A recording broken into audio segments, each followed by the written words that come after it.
Quando a gente fala de sistema tributário, é que ele tem que seguir esses pontos. Ele tem que ser um sistema que gere equilíbrio fiscal, ou seja, o governo tem que ter capacidade de ter recurso suficiente para honrar suas obrigações, seja a título de investimento ou a título de custeio. Ponto. Equilíbrio. Mas ele também tem que ser um sistema de justiça fiscal, um sistema justo. E o que é um sistema justo? Quem ganha mais, paga mais.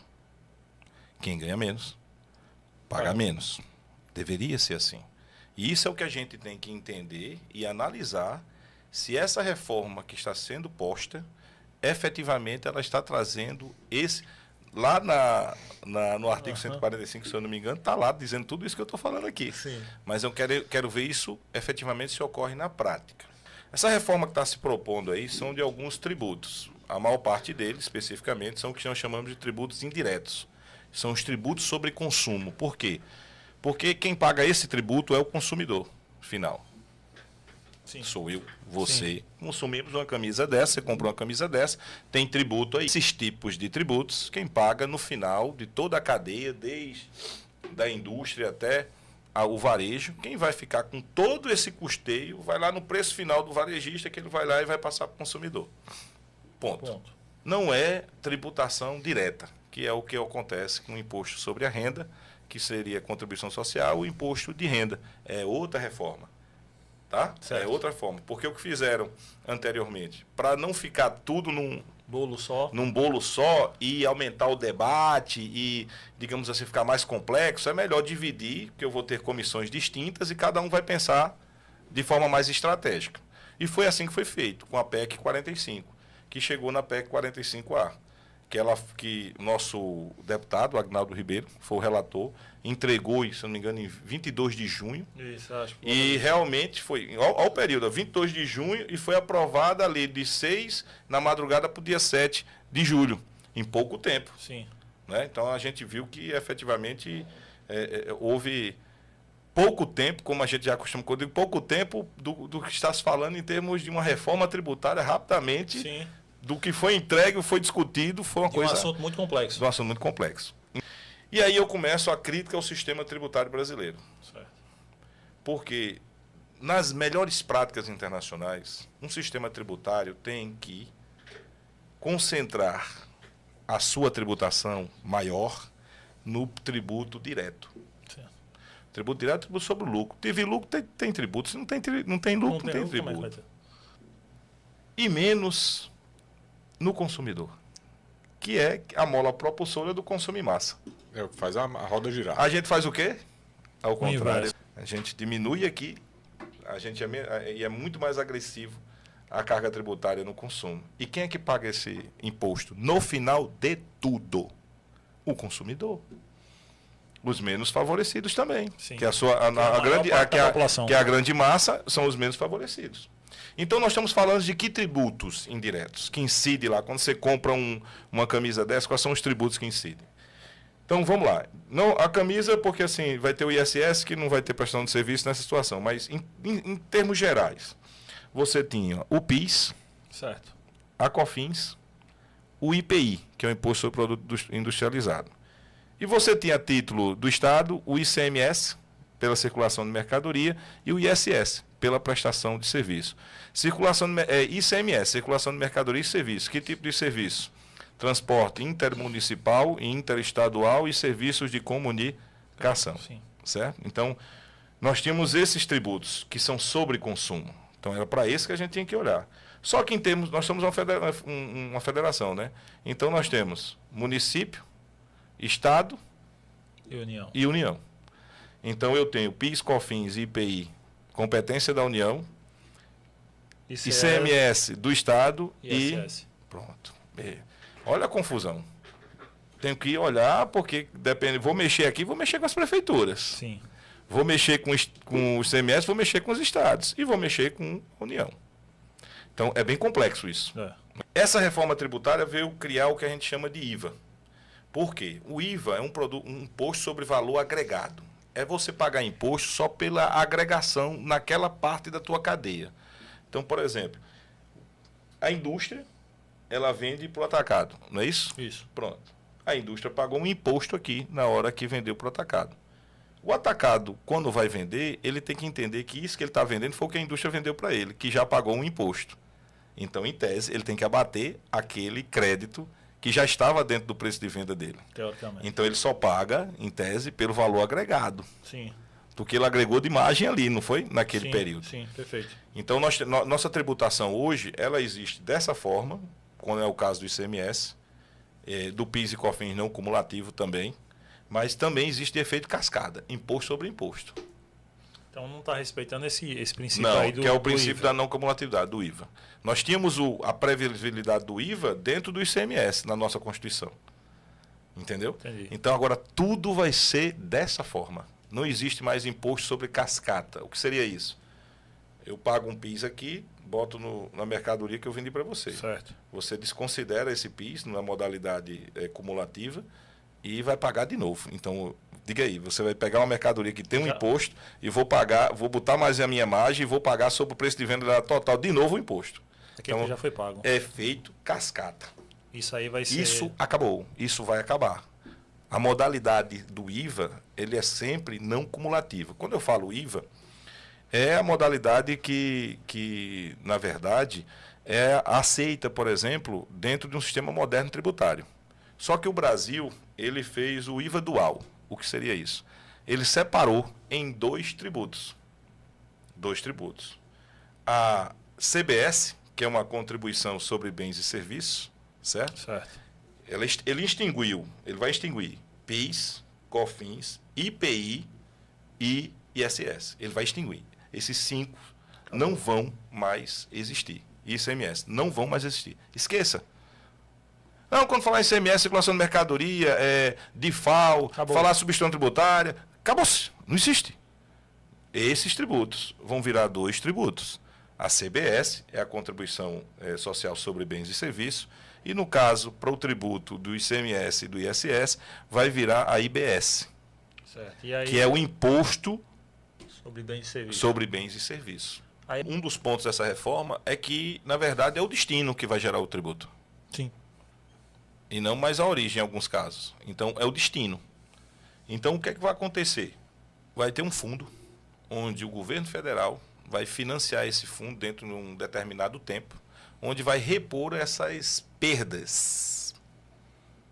Porque nós sabemos, por exemplo, no caso do CMS, você hoje tem muitas empresas no Sul e Sudeste que lá tributam, quando vão para vender empresas para o Nordeste, e sai lá o tributo a 7.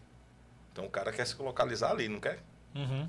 Em vez do que aqui na Paraíba, não é verdade? Verdade. Sempre foi. Aí, para equalizar isso, o que é que aqui os estados fazem? E município? Guerra fiscal. Vou fazer incentivos fiscais para atrair uma indústria a vir para cá, para a produtividade vir para cá. Então fica aquela guerra fiscal. E cada estado tem o seu... no CONFAS eles fazem alguns acordos, mas também tem situações que... Ou seja, prejudica de forma, digamos assim, como não tem uma coisa unificada, prejudica até economias locais. Certo. Porque incentivos feitos a nível estadual pode gerar um problema. Está favorecendo um e desfavorecendo o outro, e gera um problema na economia. Em tese, como vamos ter esses dois IVAs, que chamamos de IVA dual, né? A CBS e o IBS, isso não vai acontecer. Os incentivos irão acabar. Cada estado vai dizer a sua alíquota. Claro que existe nesse comitê também, por isso que o prefeito de São Paulo, o governador de São Paulo, aprovou na hora essa reforma, mas eu não sei se isso passa no Senado, né? Porque o peso maior é dos estados arrecadadores, em termos de voto. Sim. Só que eu não acho que isso vai permanecer, mas foi por isso que se propôs essa situação. Então, nós temos essa situação montada. Vamos lá, alguns aspectos também bem interessantes. O PIS, o COFINS, o ICMS, o ISS era imposto por dentro. O que é isso? Eu vendia, por exemplo, um produto a R$100 e aí o ICMS era por dentro, digamos 18%. Então, dos 100, 18 era ICMS, 82 era o valor da mercadoria. Só que estava por dentro. Você, consumidor, quando pegava lá um produto, você estava olhando, você conseguia enxergar? Não. Você sabia que tem imposto lá dentro. De certa forma, mascara. Sim ou não? Sim. Agora não vai ser mais isso. Por exemplo, Se a mercadoria era 82, vai se aplicar, por exemplo, que em tese eles acham que a alíquota somada dessa IBS, vai ficar na média entre 25% a 27%. Certo? Calma, tem casos que vai ficar maior, outros menores, porque, por exemplo, saúde, educação, houve certos favorecimentos, porque são pontos, turismo também, vão ficar com alíquotas diferenciadas. Tá? Então, existem situações para, digamos assim, certos pontos da economia serem ajudados e outros, né? Então, alguém vai pagar a conta. Então, prestador de serviço, que tem normalmente margem alta, a tendência é que ele pague a conta. Que não esteja dentro da saúde, da educação, Sim. entendeu? Da cultura. Então, esses que não são favorecidos é quem vão pagar essa conta. Mas o que é interessante? Então, se eu aplicar 18 em cima de 82, não vou chegar a 100, vou chegar a 96. Então, a tributação vai diminuir. Entendi.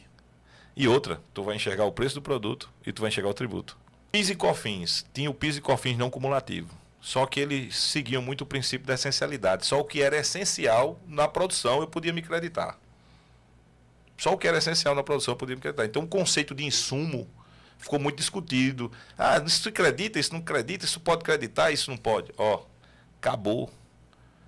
Tudo lá atrás, seja o que for na cadeia anterior, que alguém emitiu nota fiscal para mim, e já está pago o tributo, eu vou poder me creditar. Acabou a conversa, acabou a discussão na justiça. Hoje tem muitas teses. Isso aqui se acredita, isso aqui não se acredita, isso aqui se acredita, isso aqui não se acredita. Acabou. Emitiu nota fiscal, tá. Já Tchau. tá lá na raiz, já com nota fiscal, já. Não tem mais conversa, não tem. Entendi. Aí vamos lá, no aspecto. Esse seria um dos aspectos, né? Então, independente, para mim, no meu ponto de vista, é que a boa reforma tributária, a melhor prática é que você não concentre na tributação direta e não concentre nos indiretos. Reduzir. Por quê? Vou ter produtos mais baratos. Essa aqui, meu, eu só pago se ganhar. Eu pago no risco. Sim, sim. Mas aqui eu vou ter produtos mais baratos, vou incentivar a economia, vou incentivar o consumo. Concorda? Sim. Então, aquele salário mínimo agora, em tese, estaria mais, digamos assim, mais valorizado. Teria mais sobraria alguma coisa para comprar mais. Ela é baseada na reforma canadense. Aí você diz, e a reforma canadense, Fábio, diminuiu a carga tributária? Porque todo mundo quer que diminua a carga tributária. Reforma tributária não é para diminuir a carga. Reforma tributária é para gerar justiça fiscal. Aquilo que eu falei. Ou seja, se eu tenho mais margens, eu sou uma empresa que tem uma prestação de serviço, minha atividade ela tem uma margem maior, então eu tenho uma capacidade contributiva maior do que aquele que tem uma margem baixa. Então vamos lá, um supermercado. Qual é a margem do supermercado? 2, 3%. O supermercado não pode ter o que a gente chama de ciclo financeiro positivo. O que seria isso? Toda empresa tem um ciclo operacional. Começa na compra, termina no recebimento. Então, ela compra, demora um tempo para vender, depois demora um tempo para receber. Da compra para venda, a gente chama prazo médio de rotação do estoque. Ou seja, tu entra num supermercado desse, tu olha assim, se a partir de agora um supermercado desse parar de comprar, só vender, em 14 dias aquele universo de mercadoria não está mais na prateleira. Isso. Em 14 dias, em média, um supermercado roda o estoque dele. Certo? Certo. Depois que ele vende a prazo, vende à vista, não é isso? Vende no cartão, às vezes alguém vende... Então, em média, um supermercado demora 14 dias também para receber. Então, o ciclo da operação dele é 28 dias. Então, perceba, o investimento que ele faz, quando eu digo isso, o ciclo da operação é, ele compra, vende e recebe, transforma o lucro em caixa, no bolso, dentro do mês. Não é isso? Isso. Perfeito. Então, quer dizer, o que eu investi no estoque, aquela imensidão de... roda 12 vezes no ano.